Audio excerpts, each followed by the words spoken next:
Good day, everyone. This is Paul Rottenbergh, and in this relatively short video that you're going to see in a minute, I'm going to show you how to use the autofill function.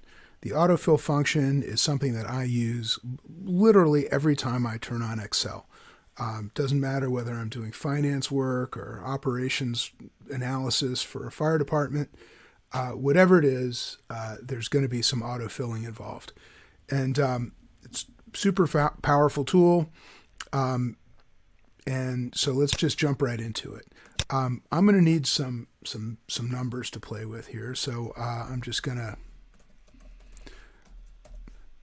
throw in some values here. And this random number generator that I just used is a tool that I can teach in another video. It's a great tool for de-identifying, HIPAA data and stuff like that. So I can show that in another video, and I certainly will. So let's say, for example, I've got some values over here, and let's say I want to add some values from one column to the next. Well, I'm going to need a little bit of math. So here's what I'm going to do is, let's say, for example, I want to add 45 and 9. Well, I'm going to use a little bit basic mathematics. So I'm going to go equal sign, and we'll cover this in other videos, how we do basic math. But I'm going to take 45 and I'm going to add 9. So I have the number 54. Now, I don't want to have to write that formula over and over and over again. So what I'm going to do is I'm going to take my cursor over here and I'm going to put it in the right-hand corner. See how it changes shape and becomes that little plus sign? Well, I can just left click and drag down to the bottom of that range, and Excel copies that formula for me, and you can see up here in the formula bar how each row that I copy down, the cell references change. So when I wrote the formula, it was D4 plus E4, and when I copied it down for each row, I copied it down. The row reference changed by 1. And again, we'll be covering a lot of the mathematics and how dynamic formulas and static formulas work, and relative references and static references. So this is the sum right here of those two values. Oops, sum. Now, there are times when you want to autofill, for example, say text. So let's say, for example, I wanted to assign some values to this, and these were all, say, transfer of care times for ambulances. So I'll type in transfer right there. And I can just autofill the word transfer. And so what did I do? Well, unlike over here where I left-clicked and dragged down, what I did here was just in the lower right-hand corner of that active cell, I just double left clicked, and Excel copied all the way down to the bottom of where the contiguous data ended. And the reason it stopped right there at the bottom is because if it didn't stop at the bottom, it wouldn't know where to stop, and it would go all the way to the bottom of the sheet to row 1,048,576, and then I'd have all kinds of stuff to delete. So it stops autofilling when it runs out of immediately contiguous data. Now, let's say, for example, we're over here and just type in XXYY and I want to autofill that. Well, I can double left click in the corner over here until I turn blue in the face. Excel's not going to start autofilling because it doesn't know where to stop. And if it doesn't know where to stop, it's not going to start. If, however, that data were contiguous and I double clicked, then it would go all the way. Now, over here, where I autofilled the 54 by dragging, I didn't really have to do that. I didn't have to autofill that formula by dragging. I could have double left clicked, but I wanted to start by dragging. Now, there are some interesting features here. For example, I've never typed the word February because I can type January, and then I can go to lower right-hand corner, and I can autofill that.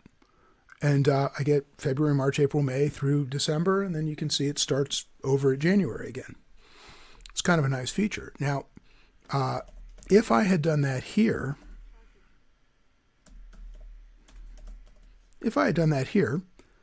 and autofilled, then I get February, March, and so forth. But what if I wanted it to be January all the way down? Well, then I would have two choices. I could type in January, and I could block those two and autofill them, and Excel perceives that what I want is just a repetition of that pattern of January, January, and it'll just give me all Januaries. Now, another way to accomplish this, if I had typed in January, is if I left-click and drag down, I get February, March, April, May, and so forth. But what I can do is I can hold down the Control key. And the Control key essentially overrides whatever thing it is that Excel wants to do, and it does the other thing, the opposite of whatever pattern Excel thinks it wants to impose. Now, on the subject of patterns, let's say, for example, I had 2 and 4.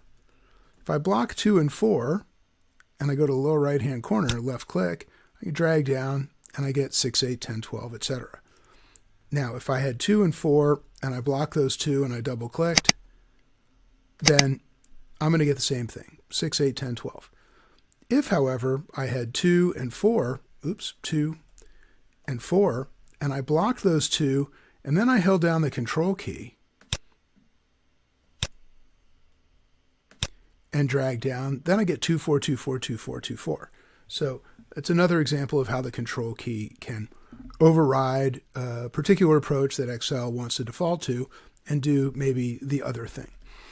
Now, on the subject of months, we can also do weekdays. So, for example, I can type in Sunday here, and then I can just autofill Sunday, and I'll get Monday, Tuesday, Wednesday, and so forth and so on.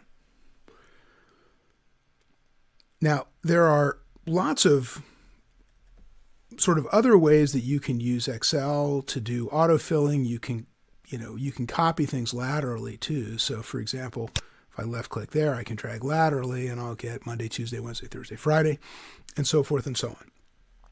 So through all of the videos that we're going to be doing in this series, which should be literally hundreds of tips and tricks, parts and pieces and tools that all go together into evolutions in Excel, we're going to use probably 95% of the evolutions are in one form or another going to involve some type of autofilling because it's that powerful a tool.